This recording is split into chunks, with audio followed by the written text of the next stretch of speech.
Hello, dear student. Myself Vishal Thakur. I am faculty at V Schoolers Academy, and today we are going to discuss a very important topic of inorganic chemistry, which is organometallic reactions. And this is third part in which we are going to discuss migratory insertion.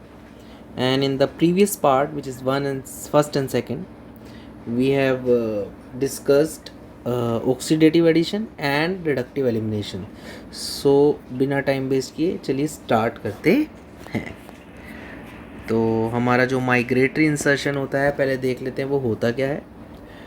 This is the introduction of N unsaturated ligand such as CO and CH2 between two others atoms initially bounded together is called as insertion.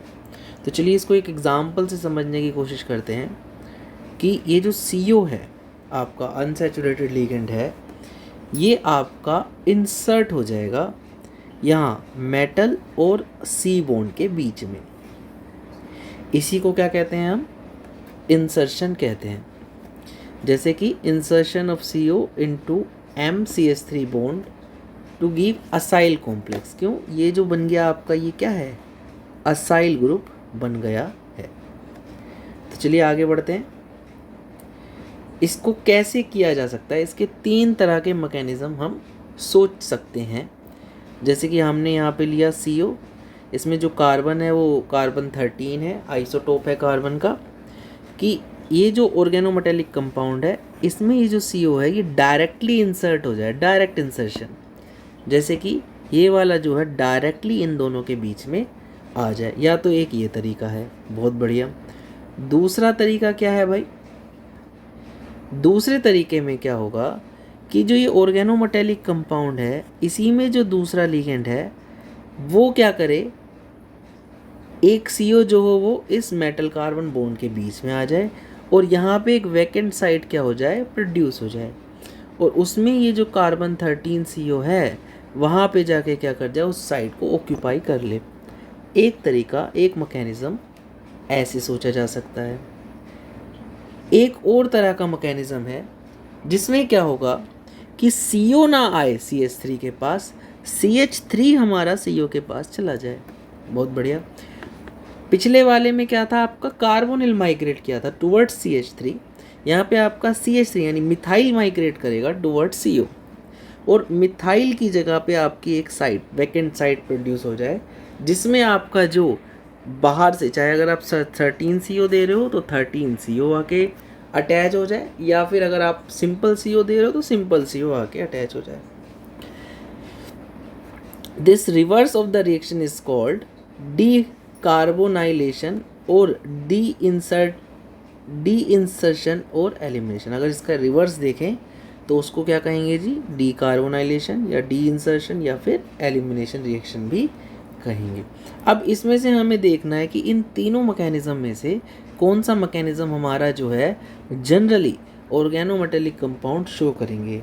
कि या तो direct insert हो जाए, बहुत बढ़िया, या तो क्या करे, या तो डायरेक्ट इंसर्ट हो रहा हो, या फिर आपका जो CO है वो मूव कर रहा हो CH3 की तरफ और एक वैकेंट साइट प्रोड्यूस कर रहा हो जिसमें क्या कर जाए, एक कार्बन 13 CO वाला जुड़ जाए, या फिर आपका CH3 मूव कर रहा हो CO की तरफ. ऐसा भी पॉसिबल है.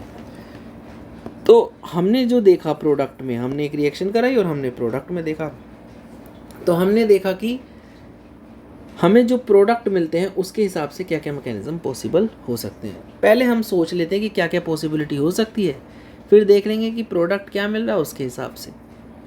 तो जैसे ये ऑर्गेनोमेटेलिक कंपाउंड है, अगर इसमें CO आपका मूव करता, इस ऑर्गेनोमेटेलिक कंपाउंड में CO Me वाला है, इसमें ये जो CO है इसको मूव कराया जा रहा है. अगर ये CO मूव करता है तो 2 तरह के प्रोडक्ट पॉसिबल हैं.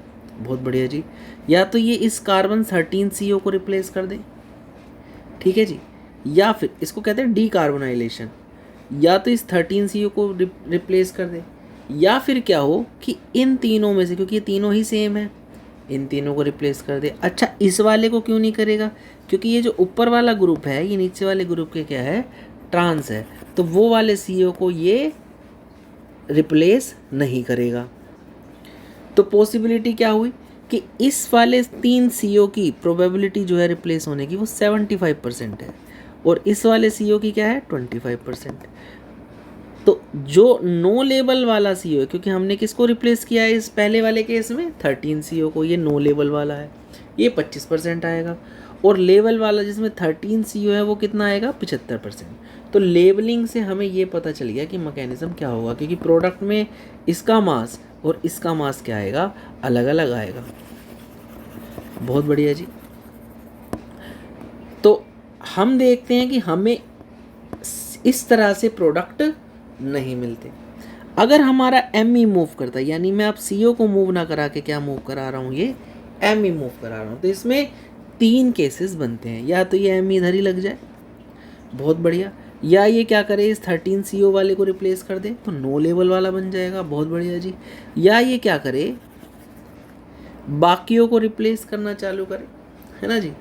बाकियों को रिप्लेस करेगा तो आपका 50% सिस बनेगा और 25% ट्रांस बनेगा। और अगर सिस और ट्रांस वाले केस को मैं देखूं, स्टडी करूं, सिस और ट्रांस कैसे बोल रहे हैं जी, सिस और ट्रांस वाले केस को अगर मैं स्टडी करूं तो सिस हमारा 50% बन रहा है और ट्रांस जो है हमारा वो 25% बन रहा है। उसकी वजह से हमें जो सिस ट्रांस का रेशो आएगा वो 2:1 आएगा, और यही हमें जो जब रिएक्शन कराते हैं तो यही हमें क्या मिलता है, प्रोडक्ट में मिलता है। तो उससे हमें पता चलता है कि हमारा CO ना मूव करके हमारा क्या है, मिथाइल मूव करता है टुवर्ड्स CO। तो हमें पता चल जाता है कि जो मैकेनिज्म हमारा, कौन सा मैकेनिज्म वैलिड था, हमारा जो इसमें CO मूव कर रहा है, ठीक है जी, जो हमारा थर्ड मैकेनिज्म था जिसमें हमारा मिथाइल मूव कर रहा था, ये हमारा वेल एंड गुड है, ये ही हमारा मैकेनिज्म वर्क करता है। तो आइसोटोपिक मेथड से हमें ये चीज़ पता चल गई। चलिए आगे बढ़ते हैं। अब इसके कुछ फीचर्स देख लेते हैं, salient features of migratory insertions. तो पहला पॉइंट क्या कहता है भैया, during migratory insertion there is no change in the formal oxidation state of the metal. बिल्कुल सही बात है भैया, CO मूव कर रहा है उसी कंपाउंड में, ME मूव करेगा उसी कंपाउंड में है, तो आपकी ऑक्सीडेशन स्टेट मेटल की तो चेंज हुई ही नहीं। तो बहुत बढ़िया जी, आपकी ऑक्सीडेशन स्टेट चेंज नहीं होगी मेटल की। सेकंड पॉइंट क्या है, the migratory insertion creates vacant site which is being occupied by the incoming ligand. बिल्कुल हमने यही देखा था कि भैया एक लिगेंड जो है वो पहले मूव कर रहा है, यानी ME जो है वो पहले मूव कर रहा है CO की तरफ, वहाँ पे वैकेंट साइट क्रिएट हो रही है और उसकी जगह पे बाहर से कोई इनकमिंग लिगेंड आके क्या कर रहा है, जुड़ जा रहा है। Point number 3, the two ligand undergoing migratory insertion must be cis to each other. बिल्कुल सही बात है, जो भी ये मेटल है, मान लो यहाँ पे CH3 था और यहाँ पे CO CO CO CO, तो CO इन चारों में से किसी को भी क्या कर सकता है, इन चारों की तरफ माइग्रेट कर सकता है, पर इस ट्रांस वाले की तरफ माइग्रेट नहीं करेगा। तो दोनों लिगेंड क्या करेंगे, सिस ही होने चाहिए। Next point number 4, the two ligand which are trans to each other never undergo migratory insertion, जो अभी हमने बात किया। चलिए जी, point number 5, migratory insertion are usually favoured on more electron deficient metal. ज़्यादा इलेक्ट्रॉन डेफिशिएंट मेटल्स पे ज़्यादा दिखेगा। Point number 6, if there are two different alkyl group coordinated to metal, the alkyl group which is more electron rich will be better nucleophile for migrating to the electron deficient CO ligand। बहुत बढ़िया। मान लो कि ये एक compound है आपके पास, ये क्या है, ऑर्गेनोमेटेलिक कंपाउंड है, बहुत बढ़िया। इसमें आपके पास ये CH3 है और ये CH2CH3 है। क्योंकि ये CH2CH3 ज़्यादा इलेक्ट्रॉन रिच है तो इसकी माइग्रेटरी पावर ज़्यादा होगी और ये CO की तरफ ज़्यादा जाएगा कंपेयर टू इस CH3 से। और अगर इनके अलावा भी कोई आ जाए तो जिसके पास जो ज़्यादा इलेक्ट्रॉन रिच होगा वो ज़्यादा मूव करेगा CO की तरफ पे। जैसे कि टर्शरी ब्यूटाइल है वो सबसे ज़्यादा करेगा, आइसोप्रोपाइल है उसके बाद वो करेगा, इथाइल है, फिर मिथाइल और PSCH3, PSCH2 नेगेटिव। ये जो pH है ये इसका -I इफेक्ट लगता है, इस वजह से ये कम माइग्रेट करेगा। अच्छा चलिए आगे बढ़ जाते हैं। Point number 7, migratory insertion is also possible for the ligand other than CO। अच्छा जी, migratory insertion is also possible for ligand other than CO such as PME3 PPH3। CO की जगह और दूसरे लोग भी माइग्रेटरी इंसर्शन को शो करते हैं। The ligand which are better donor have greater tendency to displacing the alkyl group for migratory insertion. अगर मैं PME3 और PH3 की बात करूँ तो PME3 की माइग्रेटिंग पावर क्या होगी, ज़्यादा होगी, क्योंकि उसमें Me क्या है, ज़्यादा इलेक्ट्रॉन डोनेटिंग ग्रुप है। बहुत बढ़िया। Point number 8, if the migratory ligand is chiral then the reaction usually proceed with the retention of configuration at the carbon, chiral carbon. बहुत बढ़िया जी। अगर ये जो ग्रुप है आपका, ये अगर माइग्रेट कर रहा है यानी, और ये इसमें जो कार्बन है ये कायरल है, तो ये जब इसकी तरफ मूव करेगा तो ये रिटेंशन इन कन्फिग्रेशन यानी C कार्बन पे जो कॉन्फ़िगरेशन है वो हमेशा क्या रहेगी, सेम ही रहेगी। क्यों? क्योंकि यही बॉन्ड टूटा और यही बॉन्ड मूव कर गया, ये चीज़ तो चेंज हुई ही नहीं। तो इस वजह से जो कॉन्फ़िगरेशन रहेगी कार्बन पे वो क्या रहेगी, retention. Point number 9, the bulky ligand coordinated to the metal will enhance the rate of the migratory insertion. अगर कोई बल्की ग्रुप अटैच है तो वो ज़्यादा बढ़ा देगा, माइग्रेटरी इंसर्शन की टेंडेंसी को बढ़ा देगा। अगर लुईस एसिड पड़ा है, the Lewis acid such as AlCl3 enhance the rate of migratory insertion. ये भी क्या करेंगे, लुईस एसिड भी क्या करेंगे, आपकी माइग्रेटरी इंसर्शन की कैपेसिटी को बढ़ाएंगे। क्यों बढ़ाएंगे, ये CO के साथ जाके अटैच हो जाएंगे और इसकी खींचने की टेंडेंसी बढ़ जाएगी, तो इस पे अल्काइल ग्रुप क्या करेगा, ज़्यादा अटैच हो जाएगा। Point number 11, the insertion reaction are reversible but usually one direction is observe. जो रिएक्शन है वो रिवर्सिबल होती हैं बट एक ही डायरेक्शन हमें जनरली क्या होंगी, शो होंगी। Point number 12, CO insertion usually takes place into MR but not into MH bond, where as alkene insertion is more common for MH bond. ये जनरल ऑब्जर्वेशन है but much less common for MR bond. Alkene जो है वो MH bond में generally ज़्यादा add होगा और CO insertion जो है वो MR बॉन्ड में ज़्यादा होगा। सिंपल सी बात है।